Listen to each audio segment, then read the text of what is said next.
Bismillahirrahmanirrahim. Assalamualaikum warahmatullahi wabarakatuh. Waalaikumsalam warahmatullahi wabarakatuh.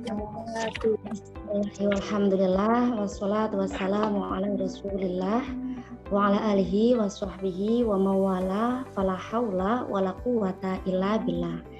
Yang kami hormati Koordinator Tim Manajemen dan Penjaminan Mutu Madrasah Unggulan Darussalam, yang kami hormati Bunda Ika Nurmala selaku Kepala MI Unggulan Darussalam, dan yang kami hormati seluruh Ustadz Bunda di MI Unggulan Darussalam.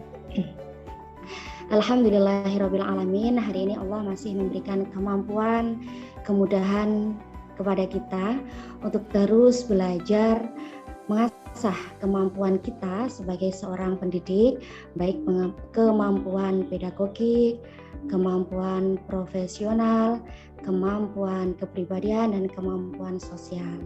Selain itu, kita tahu bahwa ilmu pengetahuan ini terus berkembang. Maka bentuk respon baik kita terhadapnya yaitu untuk mengistiqomahkan kegiatan Teacher School kita yang 1 minggu ini kita laksanakan 3 kali. Nah, sebelumnya kami sampaikan kembali Ustadz Bunda terkait tata tertib di Teacher School. Yang pertama, kehadiran Teacher School kita lihat dari kamera yang on. Yang kedua, ketika pemateri atau narasumber dan moderator menyampaikan materi, silakan mikrofon dalam keadaan mute. Dan yang ketiga, Ustadz Bunda memakai pakaian bebas dan sopan. Dan selanjutnya, untuk mengefisienkan waktu sepanjang nanti narasumber menyampaikan materinya, jika dari Ustadz Bunda terbesit pertanyaan, bisa langsung menuliskannya di kolom teks.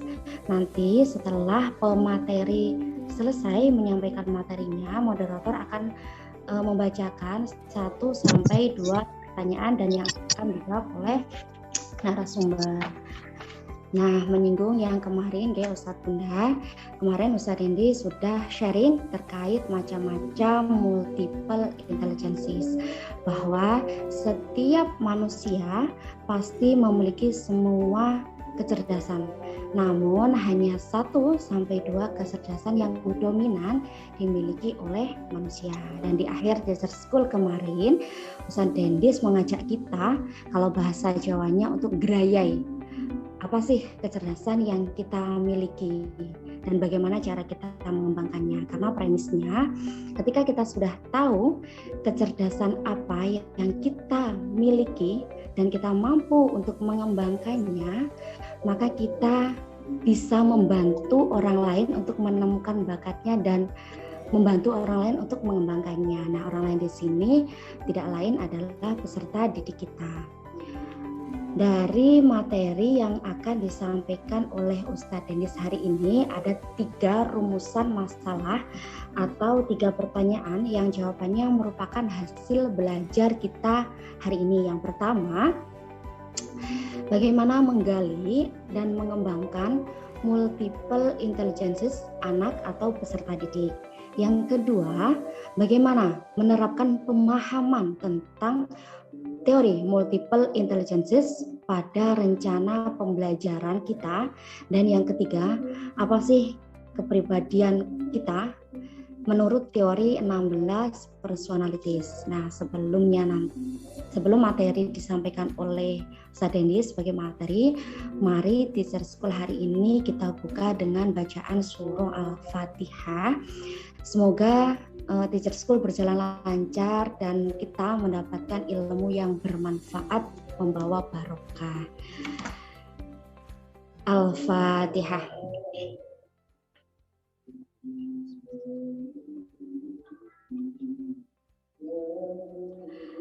Amin ya rabbal alamin. Kepada Ustadz Dendis Darmawan selaku pemateri kami persilahkan. Bismillahirrahmanirrahim. Alhamdulillah, alhamdulillah, alhamdulillah, rabbil alamin. Allahumma shalli wa sallim wa barik ala sayyidina Muhammadin wa ala ali sayyidina Muhammad. Seluruh Ustadz Bunda yang sangat saya hormati, saya sayangi, saya cintai. Assalamualaikum warahmatullahi wabarakatuh. Waalaikumsalam warahmatullahi wabarakatuh. Alhamdulillah, pembahasan kita mengenai multiple intelligences ini sebenarnya Ustadz Bunda ini perlu dipelajari tidak hanya sekilas, banyak sekali buku yang membahasnya, banyak pelatihan yang juga mendiskusikannya, banyak video yang bisa kita tonton ya sebagai salah satu sumber belajar. Sedangkan yang kita pelajari ini kurang dari 1 jam, mulai dari minggu lalu sampai dengan hari ini. Ini sebagai pengantar sebelum kita mempelajari secara mandiri, ya, masing-masing mendalami apa yang dimaksud dengan teori multiple intelligences ini. Dan pembahasan mengenai kecerdasan ini memang satu hal yang tidak sepele, satu hal yang sangat penting untuk sama-sama kita telaah bersama, karena inilah this is our own business. This is our main business. Ini adalah bisnis kita dan bisnis utama kita. Baik, Ustadz Bunda yang saya hormati, ini yang lanjutan dari minggu lalu. Sekarang kita lanjut ke part 2. Tadi sudah dibahas oleh Bunda Tina. Di antaranya ada 3 pertanyaan utama yang ingin kita gali bersama-sama. Nomor 1 adalah bagaimana sih kita menggali, kemudian mengembangkan multiple intelligences atau kecerdasan majemuk dari anak kita, anak didik kita. Yang kedua adalah bagaimana cara kita menerapkan pemahaman kita tentang teori MI ini dalam rencana pembelajaran yang sudah kita susun atau akan kita update ya. Yang terakhir ini yang sangat menarik kalau menurut saya, apa sih kepribadian saya, masing-masing kita, ya menurut teori 16 personalities, ini adalah salah satu teori yang sudah approve secara internasional teman-teman, bertahun-tahun risetnya secara internasional. Ada 16 personalities atau kepribadian yang mana kepribadian itu sangat erat kaitannya dengan kecerdasan kita. Nah, nanti ada semacam kuesioner yang tidak lebih dari 10 menit untuk mengerjakannya.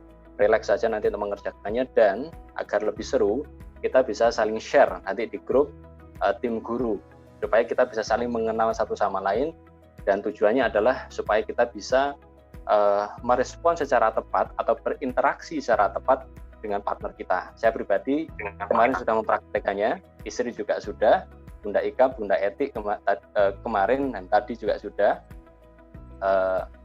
dan hasilnya memang menarik. Nah, apa saja kepribadiannya? Sama seperti saya kemarin, tidak perlu tahu dulu di awal, kerjakan saja, nanti hasil akhirnya biasanya sangat menggembirakan. Ya, biasanya sangat sesuai, asalkan kita mengisinya juga sesuai dengan kata hati kita. Ya, pakai kejujuran terutama. Oke, kita mulai teman-teman. Dari 3 pertanyaan itu why? Kenapa kok 3 pertanyaan itu yang kita ketengahkan? Kenapa kita perlu menggali dan mengembangkan multiple intelligences dari anak-anak didik kita atau siswa kita? Mengapa? Paling tidak 1 kalimat utama ini yang menjawab. Karena inilah bisnis utama kita. Dalam arti inilah kesibukan utama kita. Inilah tugas utama kita, menggali dan mengembangkan multiple intelligences anak-anak. Karena itu setiap hari Sabtu bahkan kita ada berbagai macam asah bakat. Ini tidak lain supaya kita mampu membantu anak didik kita menggali dan mengembangkan MI-nya, dan hasil akhirnya atau produk akhirnya adalah anak-anak didik kita melalui teladan yang kita berikan mampu menciptakan suatu karya manfaat. Jadi bukan besok ketika jadi orang ya, bukan seberapa tinggi jabatannya, bukan seberapa banyak harta yang dikumpulkan, bukan seberapa populernya, tapi seberapa banyak manfaat. Tadi artikel dari Ustadz Andi ini luar biasa kan, bagaimana seorang khalifah, presiden, penguasa, raja, tapi dengan kejeniusan, tidak hanya kecerdasan, kejeniusan yang luar biasa dari sahabat Abu Bakar dan sahabat Umar radhiyallahu anhuma, mencontohkan suatu gaya hidup yang sekarang mungkin tidak ada yang seperti itu, seorang raja yang sangat sederhana. Inilah teman-teman tugas utama kita. Kita perlu menggali dan mengembangkan MI dari anak-anak kita. Nanti kita mulai dari kita sendiri terlebih dahulu. Sudah kita cicil minggu lalu. Yang kedua, mengapa kita perlu menerapkan teori MI ke dalam RP kita, dalam rencana pembelajaran kita? Satu jawaban utama ini to maximize, untuk memaksimalkan efektivitas dari pembelajaran yang kita fasilitasi. Ya, sehingga tujuan pembelajaran yang kita tetapkan di awal bisa efektif tercapainya dengan strategi-strategi yang kita susun. Ya, dalam satu KKG, ya kita bisa berdiskusi apa strategi yang paling efektif untuk mencapai tujuan belajar yang sudah kita tetapkan. Yang ketiga, mengapa kok kita perlu mengenali personality kita? Ya, jawaban utamanya satu kalimat dari saya, untuk menemukan kekuatan kita, to find our power, untuk menemukan kekuatan yang kita miliki. Allah sudah memberikan fitrah dalam jiwa kita berupa keinginan untuk memberikan manfaat karena kita adalah khalifah, dan media atau cara yang Allah berikan kepada kita adalah melalui bakat, talenta yang kita miliki, personality yang kita miliki.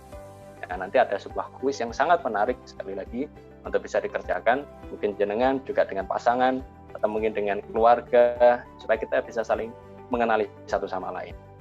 Asalkan mengerjakannya sungguh-sungguh, hasil akhirnya tidak, bahkan sangat akurat kalau saya sendiri testimoni ya menurut saya. Oke, sekarang kita review dulu. Ustadz Bunda yang saya sayangi, yang mau menjawab boleh ngacung ya, nanti boleh angkat tangan. Pertanyaan nomor 1, apa saja 9 jenis kecerdasan menurut teori multiple intelligences? Silahkan yang ingin menjawab boleh ngacung. Bunda Eti, langsung 99. Coba ya Ustaz. Kecerdasan natural, kecerdasan intrapersonal, kecerdasan interpersonal, 3, logika matematika, 4, bahasa, linguistik, betul, 5, kinestetis, gerak, 6, kurang 3, spasial, visual spasial, bagus, kurang 2 lagi, eksistensi, apa? Eksistensial. Eksistensial, 1 lagi. Satu lagi, itu musik. Musikal. Oke, tepuk tangan buat Bunda Eti. Nanti hadiahnya minta ke Bunda Tina. Siap, Ustadz. Pertanyaan yang kedua, teman-teman, boleh ngacung. Apa definisi kecerdasan menurut Profesor Howard Gardner? Kata kuncinya adalah ada 2 definisi dari Profesor Howard Gardner. Kita masih punya waktu 5 menit nih. Silakan, siapa yang ngacung? Mbak Ati, silakan. Kecerdasan menurut Howard Gardner adalah kemampuan untuk memecahkan persoalan dan menghasilkan produk dalam suatu setting yang bermacam-macam dalam situasi yang nyata. Oke, tepuk tangan. Hadiahnya nanti minta ke Bunda Tina juga ya. Oke, saya lanjutkan. Ini kita punya 9 jenis kecerdasan, teman-teman. Berita gembiranya adalah kita punya ke-9-9-nya. Dan berita lebih menggembirakannya lagi adalah kita punya beberapa yang dominan dalam diri kita. Ya, artinya kita lebih enak kan, lebih fokus sesuai dengan kecerdasan dominan kita. Tadi sudah sebutkan oleh Bunda Eti, betul semuanya. Kita ulangi lagi sekali lagi supaya lebih di luar kepala ya. Ada naturalis, musikal, logical, mathematical, ada existential, kemudian ada intrapersonal, kemudian bodily kinesthetic, ada linguistik, ada interpersonal, dan ada visual spasial. Kita lanjutkan yang kedua, tepat benar sekali yang disampaikan oleh Bunda Ati tadi. 2 hal ini teman-teman, the ability to solve the problem, kemampuan untuk menyelesaikan masalah. Ini diantara definisi utama dari kecerdasan. Ya, sudah terlalu banyak masalah di sekitar kita, dan orang yang cerdas adalah yang menjadi problem solvernya.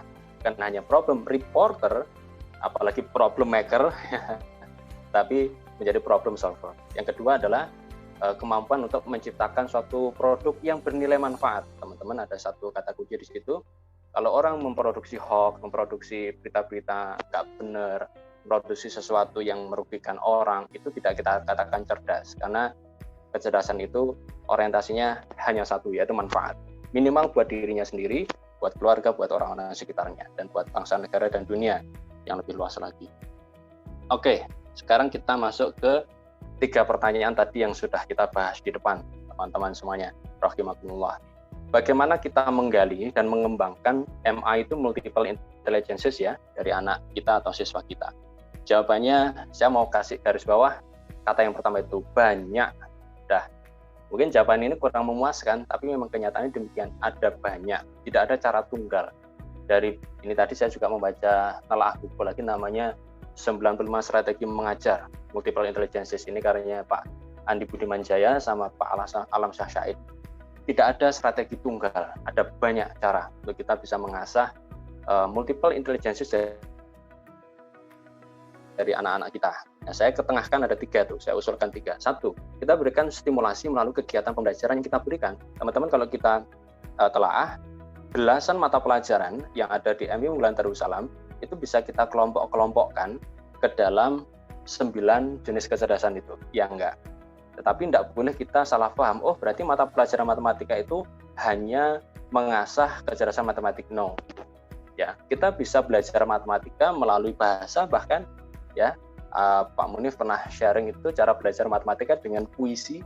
Artinya anak-anak yang punya kecerdasan linguistik, dia belajar matematik dengan gaya yang dia sukai, yaitu dengan linguistik. Bagi anak-anak yang sukanya kinestetis, dia bisa belajar musik misalkan melalui caranya dia. Jadi teman-teman, dengan kita memberikan berbagai macam pelajaran, ada belasan mata pelajaran itu, ada yang 11, ada yang 13, ada yang 15 itu kalau kita kelompokkan ke dalam 9 kategori multiple intelligences itu masuk semuanya. Tapi kita nggak salah paham ya bahwa materi ini, oh berarti hanya khusus ini, bukan. Ya, tapi ada fokus-fokusnya memang. Tapi bukan batasan ya. Fokus tidak sama dengan suatu batasan tembok yang tidak bisa dilangkahi. Yang kedua adalah kita bisa memperhatikan kepekaan anak terhadap stimulus yang kita berikan. Saya gunakan satu kata kunci yaitu stimulus. Ketika kita menyajikan pembelajaran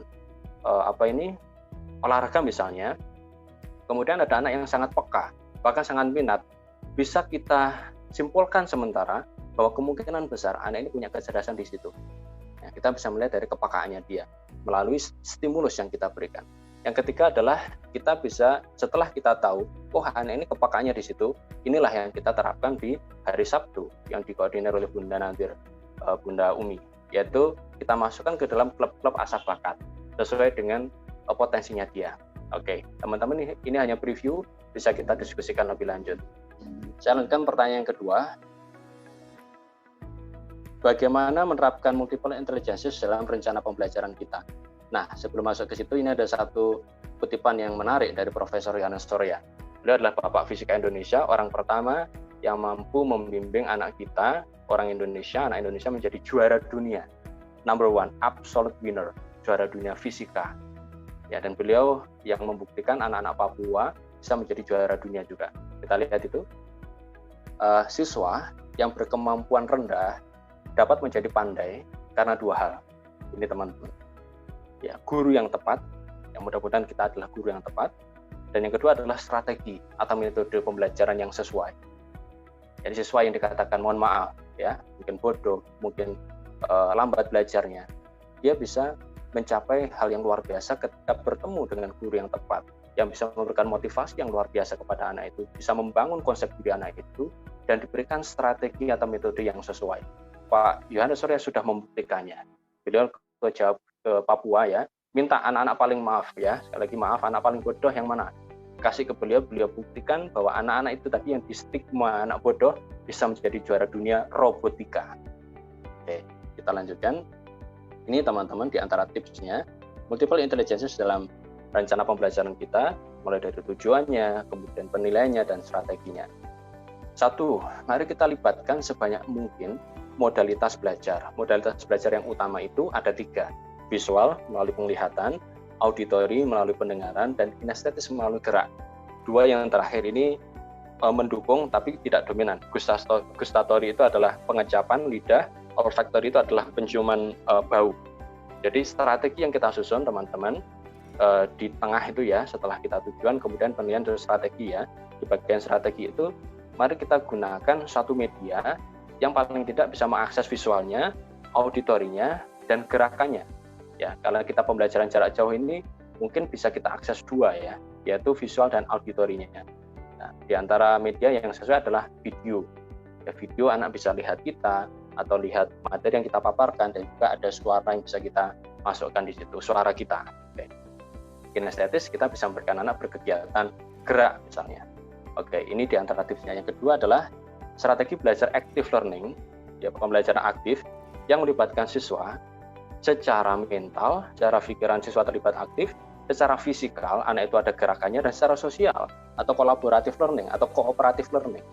Ya, strategi pembelajaran aktif ini hampir bisa mencakup seluruh jenis kecerdasan.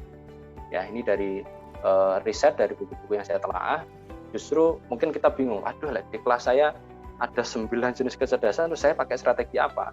Jawabannya adalah strategi active learning. Suatu pembelajaran yang membuat peserta didik itu aktif secara mental, secara fisik, gerakan, dan secara sosial. Dia ada interaksi dengan temannya dalam kelompok kecil maupun satu kelas atau dengan gurunya.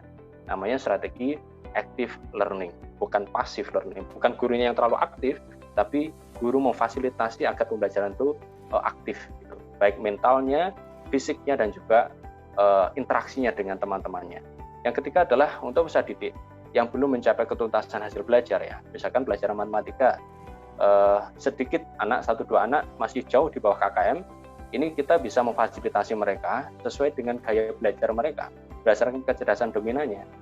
Misalnya ini ada anak yang kecerdasannya kinestetis, ya, dia mata pelajaran bahasa Inggrisnya misalnya jauh di bawah standar misalkan. Dan ketika saya tahu ini anak ini punya kecerdasan dominan kinestetis, saya bisa masuk dari pintu itu. Bagaimana tantangannya? Saya sebagai guru bahasa Inggris mengajarkan anak ini melalui gerakan, ya, melalui kecerdasan dominannya, melalui pintu kecerdasannya, bisa mengajarkan bahasa Inggris. Inilah tantangannya. Disinilah kita perlu mengenali. Nah, nanti ada pembahasan berikutnya bagaimana mengenali kecerdasan dominan anak. Tapi mudahnya adalah kita bisa melihat dari kepekaannya. Oke, teman-teman, ini tadi bisa ditelaah nanti. Oke, yang terakhir. Apa kepribadian saya berdasarkan teori dan riset 16 personalities. Oke, teman-teman, setelah ini nanti bisa di-share oleh mungkin Bu Datina di grup tim guru. Teman-teman bisa mengisinya. Tadi di awal saya berikan pengantar. Ini seru sekali, teman-teman. Silahkan diisi dan semuanya positif. 16 karakter itu sangat positif. Ya, masing-masing ada kelebihan kekurangannya. Asalkan kita mengerjakan dengan sungguh-sungguh, nanti kita share di grup kelas, ya, itu menarik sekali. Ya, kita bisa saling mengenal. Ini di website resminya, ya. It is so incredible to finally to be understood. Jadi ini terjemahnya, ya, kurang lebihnya adalah sangat luar biasa sekali. Akhirnya saya merasa difahami, gitu. Jadi setelah kita mengerjakan tes personalities ini seperti seolah-olah ada, kok bisa tahu ya karakter saya, gitu. Asalkan teman-teman mengerjakannya sungguh-sungguh pelan-pelan. Kurang lebih 10 menit lah untuk waktu mengerjakannya. So, thank you so much. Assalamualaikum warahmatullahi wabarakatuh. Waalaikumsalam warahmatullahi wabarakatuh. Terima kasih Ustaz Denis atas paparan materinya. Ini masih ada waktu 4 menit. Barangkali dari Ustaz Denis ada catatan panelis untuk hari ini. Oke, sebagai closing statement dari saya ingin yang terakhir tadi, teman-teman, dari 16 personalities yang ditawarkan di kuesioner itu tadi, yuk kerjakan dengan sungguh-sungguh. Saya sudah mengerjakannya, Bunda Eka tadi saya tahu juga sudah mengerjakannya. Nanti kita saling share. Saya pribadi dan Bunda Eka, kami perlu mengetahui, dan hanya kita masing-masing perlu mengetahui kepribadian masing-masing agar kita bisa berinteraksi secara tepat. Oke, itu saja. Dan terus belajar, teman-teman, mengenai bab ini tentang kecerdasan ini. Because this is our main business. Ini adalah kesibukan utama kita. Kurang lebihnya mohon maaf. Assalamualaikum warahmatullahi wabarakatuh. Waalaikumsalam warahmatullahi wabarakatuh. Ya, baik teman-teman, nanti setelah ini akan saya share tentang 16 personalities. Barangkali bisa langsung dikerjakan, atau misal waktunya sudah habis, bisa hari ini, dan sesungguhnya nanti kalau sudah bisa dikirim di grup tim guru. Jadi kita bisa saling menyemangati. Jadi kita bisa saling tahu bagaimana kepribadian dari masing-masing diri kita. Nah, alhamdulillahirabbil alamin, hari ini Teacher School berjalan dengan lancar. Semoga membawa barokah, membawa manfaat, sehingga kita bisa menjadi pendidik yang terbaik, bisa mengantarkan anak didik kita untuk mencapai kompetensi mereka, bakat mereka, sehingga apa? Sehingga mereka bisa bermanfaat untuk orang lain. Akhirul kalam, billahi taufiq wal hidayah. Wassalamualaikum warahmatullahi wabarakatuh. Waalaikumsalam warahmatullahi wabarakatuh. Bismillahirrahmanirrahim. MI unggulan Darussalam. Ikhlas, Unggul jadi pelajar.